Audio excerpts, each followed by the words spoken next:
दोस्तों, क्या आपने कभी दान किया है? जरा ठहरिए और इस सवाल पर दिल से सोचिए। दान करते वक्त आपके मन में क्या भावना थी?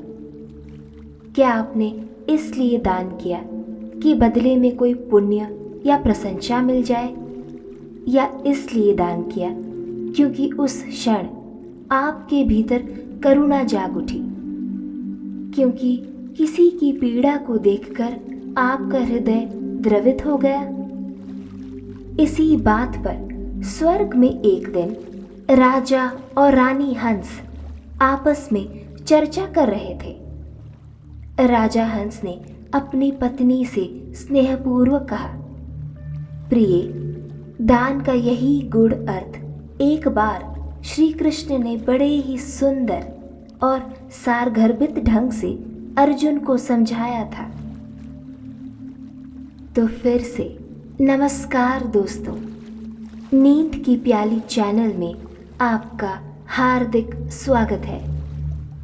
जैसा कि आप जानते हैं, हम हर बार आपके लिए एक दिल छू लेने वाली प्यारी और रोचक कहानी लेकर आते हैं। एक ऐसी कहानी जिसे सुनते सुनते आपका मन धीरे धीरे शांत हो जाएगा और आप उस सुकून भरी दुनिया में पहुंच जाएंगे जहां सिर्फ शांति की मीठी लहरें होती हैं और नींद की प्यारी बाहें आपका स्वागत करती हैं। तो आइए, अपनी आंखें बंद कीजिए और चलिए कहानी की इस जादुई दुनिया की ओर। एक बार की बात है, बहुत समय बीत गया था जब कृष्ण और अर्जुन की मुलाकात नहीं हुई थी। जब वे अंततः मिले तो उन्होंने साथ बैठकर भोजन करने का निर्णय लिया। बातों बातों में कृष्ण ने कर्ण का जिक्र छेड़ दिया। अर्जुन को कर्ण के प्रति कृष्ण की विशेष प्रशंसा हमेशा से खटकती थी। भले ही कर्ण उनका मित्र न था, फिर भी उसकी उदारता की मिसालें कृष्ण बार बार देते थे। अर्जुन असहज हो उठा। थोड़ी देर बाद वह बोल पड़ा, मित्र, मैं जानता हूँ कि कर्ण एक महान धनुधर है और उदार भी है, लेकिन उसे सर्वश्रेष्ठ दानी कहना मुझे स्वीकार नहीं। मैंने भी जीवन में अनेक दान किए हैं, शायद उससे भी अधिक। फिर ऐसा क्या है जो उसे इतना महान बना देता है? कृष्ण मुस्कुराए, परंतु उत्तर नहीं दिया। उन्होंने सोचा, शब्दों से नहीं, अनुभव से इसका उत्तर दिया जा सकता है। कृष्ण उठे और बोले, मैं उत्तर दूंगा अर्जुन, पर पहले क्या तुम मेरे लिए एक कार्य करोगे? आपका आदेश ही मेरे लिए सौभाग्य है, अर्जुन ने आदर से कहा। कृष्ण ने कुछ क्षण मंत्रों का जाप कर और अपनी दिव्य शक्तियों से सोने के सिक्कों का एक विशाल ढेर बना दिया। अर्जुन अचंभित रह गया। अब मुझे क्या करना होगा प्रभु? उसने पूछा।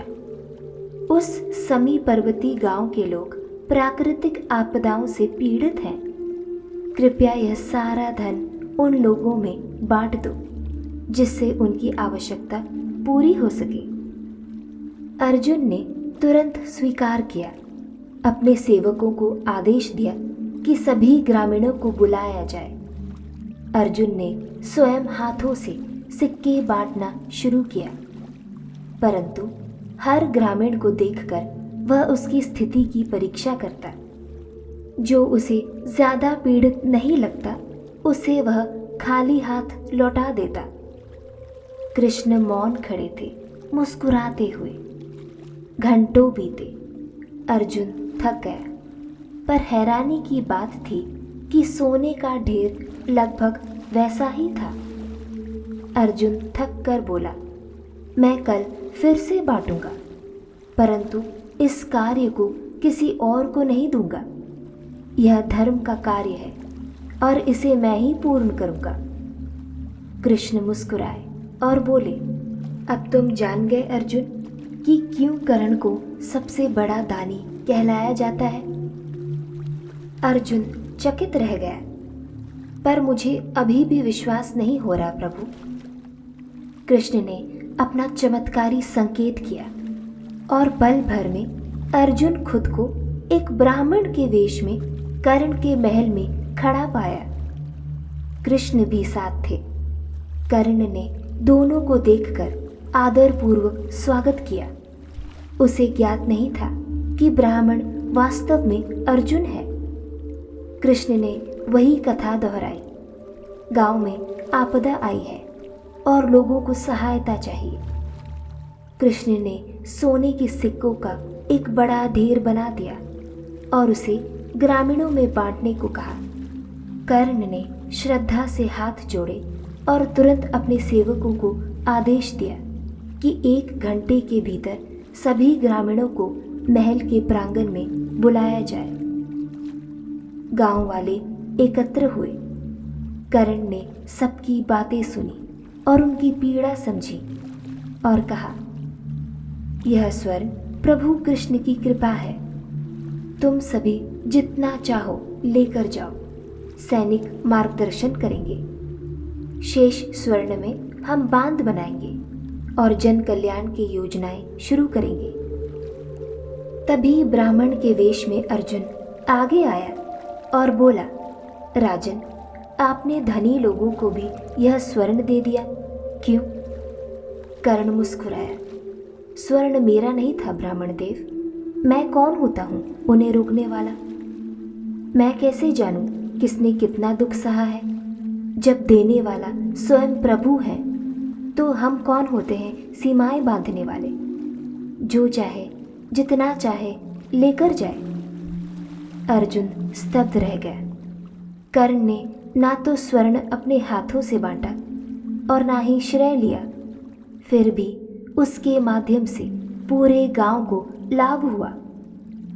और यही था असली दान, निस्वार्थ, निःशब्द और निःशर्त। कृष्ण ने एक भी शब्द कर्ण की प्रशंसा में नहीं कहा। फिर भी अर्जुन के हृदय में कर्ण की छवि अमिट हो गई। कृष्ण, अर्जुन और कर्ण की यह कथा मात्र किसी पात्र की प्रशंसा या तुलना नहीं है। यह तो एक दर्पण है जो हमें हमारे भीतर झांकने का अवसर देती है। यह हमें पूछने पर विवश करती है, क्या हम जो दान करते हैं उसमें मैं शामिल होता है या केवल देने की भावना? अर्जुन ने दान तो किया, परंतु उसके भीतर कहीं ना कहीं प्रतिस्पर्धा, श्रेय और मूल्यांकन छिपा था। उसने देने से पहले पात्रता को परखा और शायद स्वयं को श्रेष्ठ सिद्ध करने की चाह भी उसमें कहीं ना कहीं छुपी थी। उसने दान किया, परंतु आत्मा से नहीं। वहीं दूसरी ओर कर्ण ने ना तो स्वयं बांटा, ना ही श्रेय लिया। उसने दूसरों की आवश्यकता पर प्रश्न नहीं किया, बल्कि यह माना कि जब प्रभु देना चाहते हैं तब मैं सिर्फ माध्यम हूँ। रानी हंस ने उत्सुकता से पूरी कहानी सुनी और फिर कहा, आपकी बात सत्य है स्वामी, लेकिन क्या धरती पर आम इंसान दान से जुड़े कर्तव्यों का पालन करते हैं? राजा हंस मुस्कुराए और बोले, मनुष्य जाति लोभ, मोह और ईर्ष्या में ग्रस्त है, लेकिन फिर भी कुछ मनुष्य ऐसे भी हैं जो इन भावनाओं से ऊपर उठकर आज भी मानव जाति के कल्याण के लिए सोचते हैं। वे अपने दुख को परे रखकर सामने वाले की पीड़ा को महसूस करते हैं और अपनी क्षमता के अनुसार दान करते हैं। मैं तुम्हें ऐसी ही एक और दिलचस्प कहानी सुनाता हूँ। एक साधारण सा लकड़हारा था, गरीब पर ईमानदार। वह लकड़ियाँ बेचता ताकि दिन भर की मेहनत से 2 वक्त की रोटी जुटा सके। जीवन उसके लिए आसान नहीं था।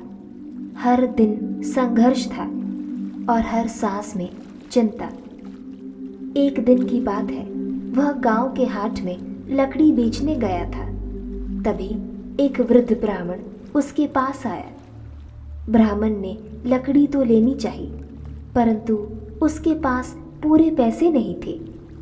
उसने लकड़हारे से बड़ी विनम्रता से कहा, बेटा, मेरे पास पूरे पैसे तो नहीं है, पर अगर तू चाहे तो तुझे एक अच्छा भोजन दे सकता हूँ। लकड़हारा मुस्कुरा उठा। उसकी आंखों में चमक आ गई। पेट की भूख, आत्मा की थकान, दोनों को राहत देने वाली बात थी। बिल्कुल बाबा, भोजन मिल जाए तो ये मेरे लिए बहुत खुशी की बात होगी, उसने विनम्रता के साथ कहा। उस दिन लकड़हारा ब्राह्मण के घर गया और पहली बार इतने प्रेम से बना सादा भोजन खाया। पर उस भोजन में कुछ खास था। प्रेम, अपनापन और एक आत्मीयता की गर्माहट। उस दिन की रात को उसकी नींद गहरी और सुकून भरी थी। फिर वह लकड़ियां बेचने अक्सर ब्राह्मण के घर जाता और कहता, बाबा, आज कुछ खाने में है तो दीजिए, बड़ी भूख लगी है। ब्राह्मण मुस्कुराता और बड़े प्यार से उसे खाना परोसता। उस सादे से भोजन की खुशबू, ब्राह्मण की उदारता की उष्मा और अपनापन, ये सब मिलाकर लकड़हारे को सुकून देती। फिर एक दिन जब लकड़हारा भोजन के बाद ब्राह्मण के घर के पास से गुजर रहा था, उसने भीतर से ब्राह्मण की पत्नी की आवाज़ सुनी, तुम हर बार उस लकड़हारे को अपना भोजन क्यों दे देते हो? तुम्हें तो पता है, उसे खाना देने के बाद तुम्हारे पास कुछ भी नहीं बचता और तुम्हें पूरे दिन भूखे रहना पड़ता है। आगे से उसे मना कर दो। लकड़हारा सुनकर ठिठक गया। उसे लगा शायद अब भोजन का वह सिलसिला टूट जाएगा, पर तभी ब्राह्मण का धीमा उत्तर आया, वो भी तो हम में से ही एक है। रोज मेहनत करता है, पसीना बहाता है, बस अपना पेट भरने के लिए। भोजन खत्म करने के बाद उसके मन में जो संतोष की मुस्कान आती है, उससे मेरी भूख मिट जाती है। और जब वो भोजन समाप्त कर जय श्री कृष्ण कहता है, तो मुझे ऐसा लगता है जैसे मैं किसी तरह भगवान कृष्ण का माध्यम बन गया हूँ, किसी भूखे को उसका अन्न पहुँचाने के लिए। यह तो सेवा है जिसे मैं मना नहीं कर सकता। लकड़हारा वहीं खड़ा था। उसकी आंखें नम थी। उसे कभी अंदाजा ही नहीं था कि जिस थाली को वो प्रेम से खाता है, उसमें ब्राह्मण के घर की आखिरी रोटी होती थी। उस क्षण लकड़हारे ने मन ही मन श्री कृष्ण से प्रार्थना की, हे माधव, यह ब्राह्मण जो अपने हिस्से का अन्न भी निस्वार्थ भाव से परोस देता है, इसे सदा खुश रखना। उस दिन से उसने निश्चय कर लिया कि अब वह ब्राह्मण से भोजन कभी नहीं मांगेगा। कुछ दिनों बाद वह एक घने जंगल में लकड़ी काट रहा था।